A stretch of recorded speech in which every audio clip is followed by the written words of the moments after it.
Hi friends, ഇന്ന് നല്ല മുളകിട്ട കിട്ടിലിനൊരു കാളാഞ്ചി കറിയാണ് നമ്മൾ വെക്കുന്നത്. 1 കിലോ കാളാഞ്ചി നല്ല വൃത്തിയാക്കി ചെറിയ കഷ്ണങ്ങളായിട്ട് കട്ട് ചെയ്ത് നമ്മൾ മാറ്റി വെച്ചിട്ടുണ്ട്.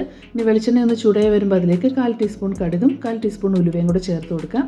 അത് നന്നായിട്ടൊന്ന് പൊട്ടി വരുന്നവരെ വെയിറ്റ് ചെയ്യണം.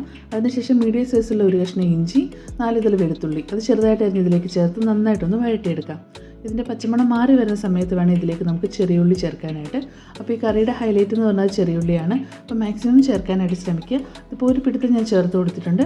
ഇതിനൊന്ന് വാടി വരണം, അതുവരെ നമുക്കിങ്ങനെ മിക്സ് ചെയ്ത് കൊടുക്കാം.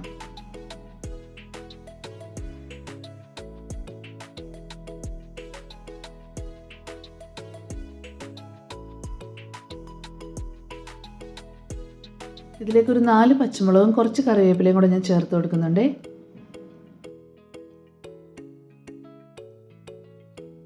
ഇപ്പോൾ ഉള്ളി നല്ലോണം വാടി വന്നിട്ടുണ്ട്. ഇനി ഇതിലേക്ക് നമുക്ക് 1/4 ടീസ്പൂൺ മഞ്ഞൾപ്പൊടി ചേർത്ത് കൊടുക്കാം.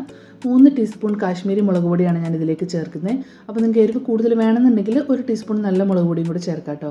അപ്പോൾ എരിവ് കുറച്ചും കൂടുതലൊക്കെ നിങ്ങളുടെ ഇഷ്ടം അനുസരിച്ച് ചേർത്തോണേ. പിന്നെ മല്ലിപ്പൊടി ഒരു 1 ടീസ്പൂൺ ഞാൻ ചേർക്കുന്നുണ്ട്. ഇനി ഇതിൻ്റെ പച്ചമണം മാറുന്നത് വരെ ചെറിയ തീയിൽ വെച്ചിട്ട് നന്നായിട്ടൊന്ന് വഴറ്റിയെടുക്കണം. കരിഞ്ഞു പോകാതിരിക്കാൻ ശ്രദ്ധിക്കണം കേട്ടോ.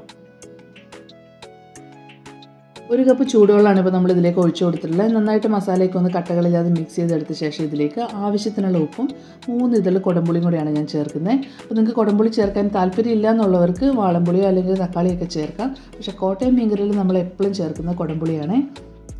ഇനി ഇതൊന്ന് തിളച്ച് വരാനായിട്ട് നമുക്ക് വെയിറ്റ് ചെയ്യാം. ഇപ്പോൾ കറി തിളയ്ക്കാനായിട്ട് തുടങ്ങിയിട്ടുണ്ട്. പിന്നെ ഇതിലേക്ക് നമുക്ക് വൃത്തിയാക്കി വെച്ചിരിക്കുന്ന മീൻ കഷ്ണങ്ങൾ ചേർത്ത് കൊടുക്കാം. അപ്പോൾ എപ്പോഴും കഷ്ണം മുങ്ങിക്കിടക്കാനുള്ള വെള്ളം ഉണ്ടായിരിക്കണം കേട്ടോ. ഓവറായിട്ട് വെള്ളം ഒഴിക്കേണ്ട ആവശ്യമില്ല, കൃത്യം ആ ഒരു ലെവലിൽ കിടന്നാൽ മതി. ഒരു 10 മിനിറ്റ് ചെറിയ തീയിലിരുന്ന് കറി നല്ലോണം തിളച്ച് വറ്റി നല്ല കുറുകി ഈ ഒരു പരുവത്തിലാവണേ. അന്നേരം കുറച്ച് കറിവേപ്പിലയും കൂടെ നമുക്ക് ഇതിൻ്റെ മുകളിലേക്ക് ഇങ്ങനെ തൂളി തീ ഓഫ് ചെയ്യാം. നല്ല കിട്ടിലും ടേസ്റ്റാണ്. ചോറിൻ്റെ കൂടെയോ കപ്പയുടെ കൂടെയൊക്കെ നല്ല അടിപൊളിയായിരിക്കും ഇത്. അപ്പോൾ നിങ്ങളെല്ലാവരും ട്രൈ ചെയ്ത് നോക്കണേ. അതുപോലെ നമ്മുടെ ചാനൽ സബ്സ്ക്രൈബ് ചെയ്യാനായിട്ട് മറക്കല്ലേ. താങ്ക്